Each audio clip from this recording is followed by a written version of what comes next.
You don't need $25,000 or more to run the wheel strategy. In today's video, I'm going to show you that if I only had 2,500 bucks and wanted to start running the wheel strategy, here's what I'd do.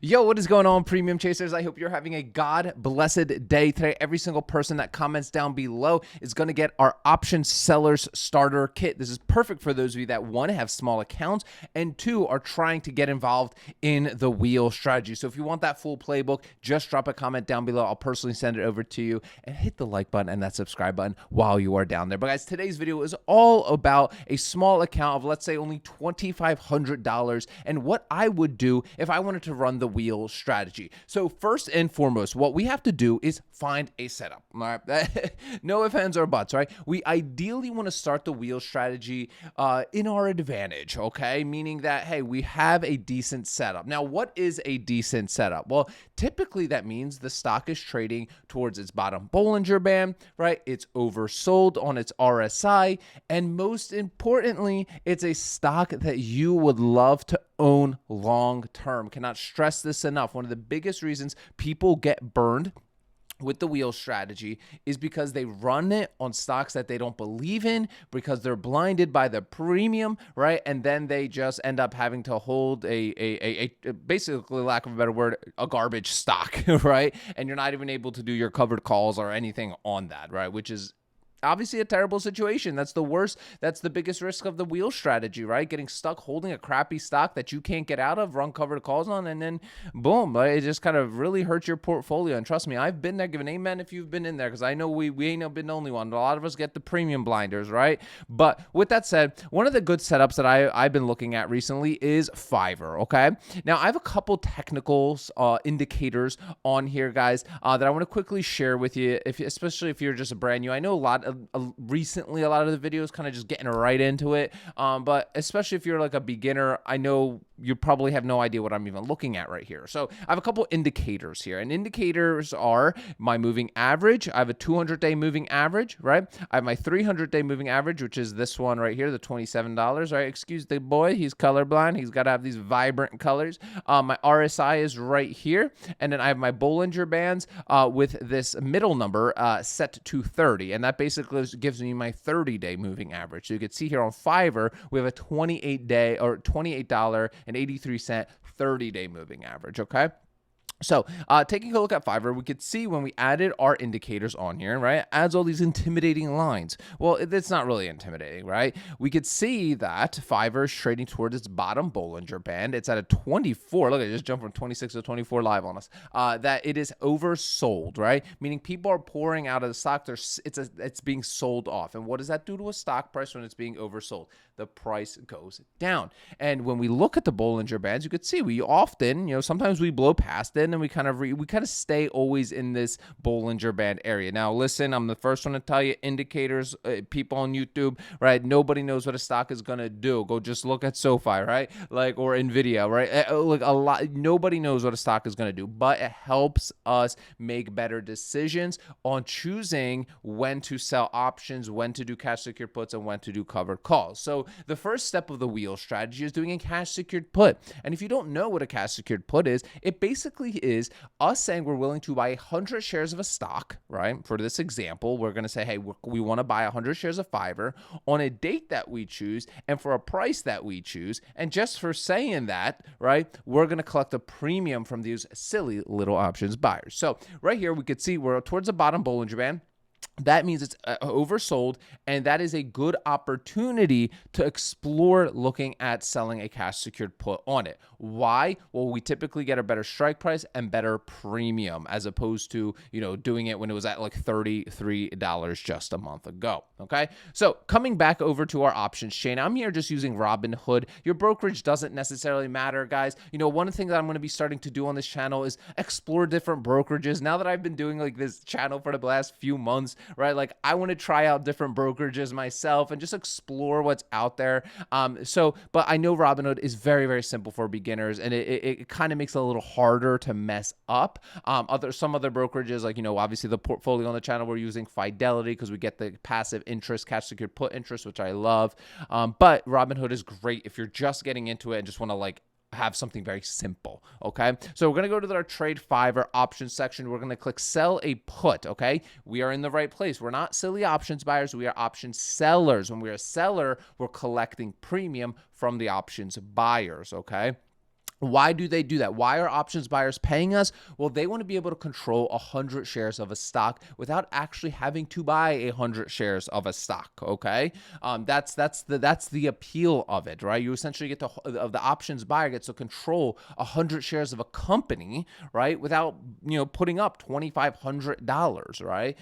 So that's, again, for me, degenerate mentality, right? And if you can't, that's just me. I've had terrible experience buying options. You can't, listen, you're not going to convince me otherwise, right? But if you're doing well, options buying, fantastic. Don't stop, right? Don't stop. But what we're seeing here is our options chain. So, obviously Fiverr doesn't have as many opportunities for us in terms of expiration date. So I like to be 30 to 45 days out, depending on where I'm at with my life. If I'm going into being into more of a busy season in my life, I'm going to do monthlies. If I'm like kind of just really maximizing my ROI so I can really hit my targets every single month, I'll start switching to weeklies just to do it, right? And that comes down to what your strategy is. I don't know you. You're just watching a video, which I really appreciate you doing, but I don't know what your targets are, right? So you have to figure out what your ROI and collateral targets are going to be. That is the first and foremost. Cannot stress it enough. If you're just going in and selling options and you don't even know what your target is, what your ROI and collateral goal is, that needs to be like your North Star. That needs to be the thing that you're walking towards. Hey, that's not going to let you FOMO trade, hype trade, be distracted by YouTubers, right? Like, I can't stress it enough. Like, you have to have that target because that's going to keep you centered. It's going to keep you aligned. It's going to keep you on track and not doing stupid things. Like, I know I have, right? And I have no problem admitting it. So I don't really see any, obviously, 30 to 45 days. So I'll do the next best thing. And I'm going to go 25 days out, right? So right here, we could see Fiverr is trading at $25.70, and this is the options chain. This is where we can select the strike price that we'd be willing to own 100 shares of Fiverr, okay? So you could see, hey, if we say we own it at 25, we collect $140 of premium. Obviously, results vary, guys. Look at the t-shirt. These are numbers I'm just seeing on my screen at the time when we're recording this, okay? Your numbers will look different. Your premiums will look different, okay? So with that said, right, if we go to 24s, we collect 100. If we go to 23s, we collect 70, right? If we go 22s, we collect 50. So the lower your strike price, right, obviously the lower your premium is going to be. Now, why do we wait till the bottom Bollinger Band? Well, for example, if it was at $33, let's just pretend Fiverr's at $33, right? Our premium for, like, let's say the $23 strike price would probably be zero. If let's just say $1 of premium you would get. So it's not worth it. That's why it's often good to be patient with your cash secured put. So you get a good setup. If you get assigned, you're going to get it at a great price that you choose, and you're going to collect a good premium as well.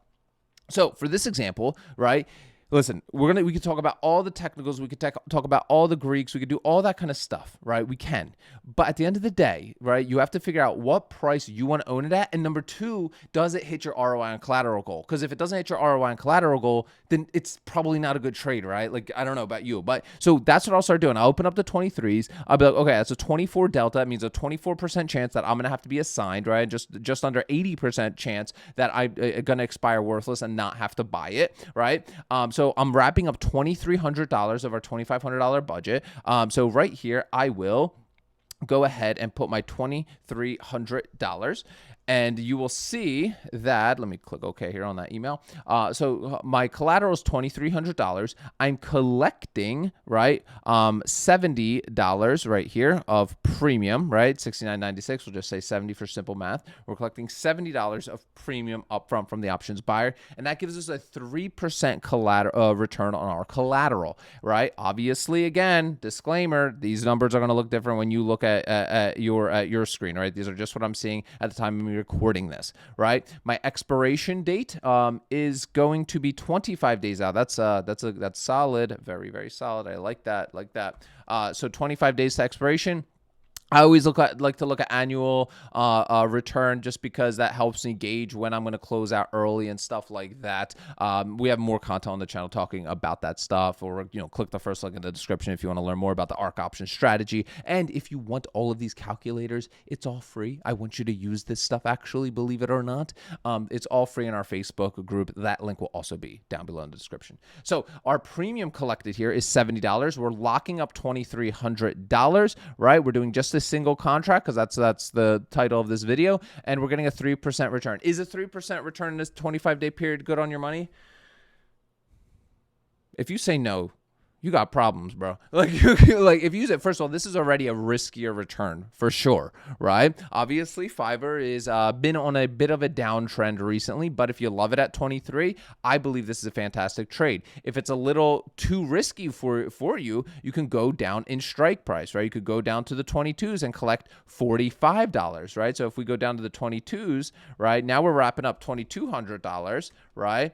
And we are collecting $45. Now we're getting a return of 2%.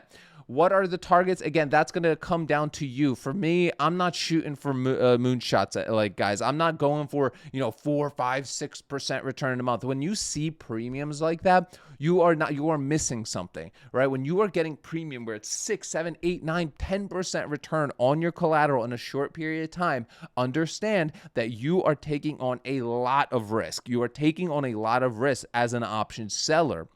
Okay. But usually if you're messing around in that 1 to 3%, like those are a lot more safer, quote unquote, bets, right? But again, it comes down to your risk tolerance, your age, your profile, how much belief you actually have in the companies. But I'm just here showing you guys this educational example of obviously working your way down the strike price will lower your actual return, because it's less likely to happen, right? The 22s here, look at the delta here, is only a 0.17. So just about a 17% chance that Fiverr is going to be $22 on August 15th, and you'll actually have to buy that, buy those shares. So what are the risks? What can actually happen here, right? So let's just assume we did the 22s, right? We did the 22s, and August 15th rolls around. And if Fiverr is trading, let's say, still around $25, the contract would expire worthless, and you'd simply walk away with your premium and go use your money to do something else. You'd obviously have this premium that you collected, so you wouldn't have $2,200 or $2,500 anymore. You'd have, right, $2,245 or $2,545, right, if you're counting the whole $2,500 portfolio, right? So you'd walk away with an additional $45, right? The second thing that can happen, and this is the biggest risk that you can get involved in, the biggest risk of this strategy, is that if on August 15th, let's say Fiverr's trading around $20 or $15 or $10 or $1, you're going to be buying, your money will not be returned back to you. You're instead going to get 100 shares with the cost basis of $22, right? Because every options contract is equal to 100 shares. Guys, if you want to learn more about how to sell options and join an incredible community of option sellers doing this day in and day out, giving you all the resources you need, along with trade ideas and an amazing community of people that basically talk all day. I literally have them up on my screen here on my other monitor all day long. If you want to learn more about that mastermind, click the first link in the description of today's video. Guys, remember, sell options, collect premiums, repeat. I'll see y'all tomorrow.